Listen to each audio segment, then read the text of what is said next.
আমরা ছোটবেলা থেকে এখানে বড় হয়েছে, আমরাও কখনো শুনি নাই যে বৃষ্টির পানিতে হাওর এভাবে তলিয়ে যায়। হাজার হাজার একর জমি তলিয়ে গেছে, হাজার হাজার মন ধান। সম্মানিত দর্শক শ্রোতা, আমি এখন দাঁড়িয়ে আছি ছায়ার হাওরের মাঝখানে। এটি হলো শাল্লা উপজেলার বড় কয়েকটা হাওরের মধ্যে একটা। এখান থেকে এক পাশে আছে মাহমুদনগর, আরেক পাশে আছে সুলতানপুর, আর এই পাশে গেলে হলো সাতপাড়া সহ অন্য জায়গায় যেতে যেতে আজমিরি যাওয়া যায়। আর এই পাশে আছে হলো শাল্লারি, শুকলাইন সহ আনন্দপুর সহ এই গ্রামগুলো। এটা একটা বিরাট হাওর। এই হাওরে দেখেন এখানে যে এইভাবে পানি এসে গেছে, এটা আশ্চর্যজনক বিষয়। এখানে খালি শুধুমাত্র ওই সময় থাকার কথা ধান আর ধান, ধান মারাই, রোদ উঠবে, মানুষ ধান কাটবে, ধান শুকাবে, বাড়িতে নিবে, এই ছিল এখানকার আনন্দের বিষয়। বৃষ্টির পানিতে সব তলিয়ে গেছে। এটা কিন্তু বন্যার পানি না, এটা কিন্তু নদীর কোনো পানি না, নদী থেকে কোনো পানি আসে নাই। এটা হলো বৃষ্টির পানিতে তলিয়ে যাওয়ার ফলে যে অবস্থা দাঁড়িয়েছে, এটা অস্বাভাবিক। এই অঞ্চলের মানুষ কখনো এগুলো দেখে নাই। আমরা ছোটবেলা থেকে এখানে বড় হয়েছে, আমরাও কখনো শুনি নাই যে বৃষ্টির পানিতে হাওর এভাবে তলিয়ে যায়। হাজার হাজার একর জমি তলিয়ে গেছে, হাজার হাজার মন ধান এখন আর এমন অবস্থায় রূপান্তরিত হয়েছে। একটু আগে আপনারা দেখবেন, আমি দেখিয়েছিলাম যে ধান গরম হইতে হইতে ধানের ভিতর জ্বালার জন্ম নিতেছে, চারার জন্ম নিতেছে। এই ধান কাটে কোনো লাভ নাই। এই ধান যারা কাটতেছে তাদের আরো মহাবিপদ। কেটে কিছুটা রাখছিল, এগুলো এখন গরু খাবে কি, মানুষ খাবে কি, এক মানবিক বিপর্যয় দেখা দিয়েছে। এই জায়গায় সবচাইতে ইম্পর্টেন্ট হলো এখন সহযোগিতার হাত বাড়িয়ে দেওয়া।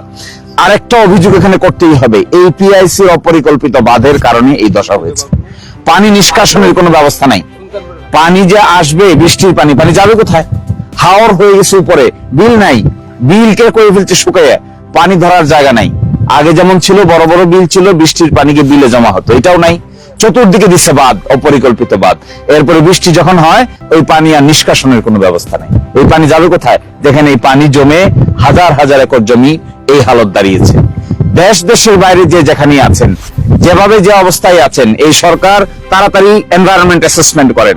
আমি 6 মাস 1 বছর থেকে এই কথা বলে আসতেছি। এনভায়রনমেন্ট অ্যাসেসমেন্ট করেন, পরিবেশগত অ্যাসেসমেন্ট করেন, অফিসার পাঠান। ভবিষ্যতে আর এই ধরনের বান দিবেন না, এই সমস্ত যন্ত্রণা করবেন না মানুষকে। মানুষের উপকার তো করতে পারেন না, বরং একটা যন্ত্রণার জন্ম দিয়েছেন।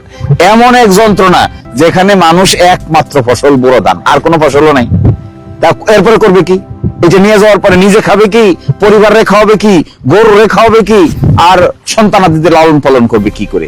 এই অবস্থায় এখানে কাউকে দোষে লাভ নাই। সরকারের উচিত এখানে লোক পাঠাবেন, অ্যাসেসমেন্ট করবেন, করে এখানে এমন পরিবেশ ভবিষ্যতে আনতে হবে যেন শুধু এই হাওর না, ছায়ার হাওর থেকে শুধু চেষ্টা করলে কাজ হবে না। এই সমস্যা পুরা ভাটি অঞ্চলের এর মধ্যে। এটা রফিনগর অঞ্চল দিকে আছে, খালিয়াজুরির কিছু হাওরে আছে, ওইদিকে আমি দেখছি ইটনা মিটাবনের কিছু হাওরে আছে, এদিকে দিরায়ে আছে, জামালগঞ্জে আছে, মধ্যনগরে আছে। এই পুরা নিম্নাঞ্চলের একই হালত। এখানে অপরিকল্পিত বাঁধ দিয়ে পানি নিষ্কাশনের কোনো ব্যবস্থা রাখা হচ্ছে না। এখানে আপনারা অপরিকল্পিত বাঁধ দিবেন না। অপরিকল্পিত বাঁধ না দিয়ে ইন্টিগ্রেটেড প্ল্যান করতে হবে, সমন্বিত প্ল্যান। এই পানি আসবে কি করে, যাবে কি করে, সুইচ গেট কোথায় হবে, বৃষ্টির পানি জমলে কোথা থেকে যাবে, বিলগুলোকে কিভাবে খনন করবেন, খালগুলোকে কিভাবে খনন করবেন, নদীগুলোকে কিভাবে খনন করবেন। এটা শহরের খননের মতো না, এটা হাওরের খনন। এই হাওরের খনন না হওয়ার কারণে মাছের অবস্থা 12টা বাজেছে। এবং এই জায়গায় আমাদের সকলের উচিত জরুরি ভিত্তিতে এই জায়গাকে দুর্গত পরিবেশগত এলাকা ঘোষণা করে জাতীয়ভাবে গুরুত্বপূর্ণ বিষয়ে পরিণত করা। এটা কোনো এলাকার প্রবলেম না। এখানকার ধান যদি না হয়, খাবেন কি আপনারা? জাতীয়ভাবে খাবেন কি? চাল পাবেন কোথায়? এখানে যে পরিমাণ ধান উৎপাদন হয়, বাংলাদেশের সকল মানুষের কয়েক মাসের খোরাক হয়। তো সেই ধান নাই, এখন না খেয়ে মরতে হবে সবাইকে। দেশে এই সময় এখানে পানি থাকার কথা না তো। দেখেন মনে হচ্ছে যেন বর্ষার সিজন, মনে হচ্ছে এদিকে নৌকা চলবে, ট্রলার চলবে, স্পিডবোট চলবে।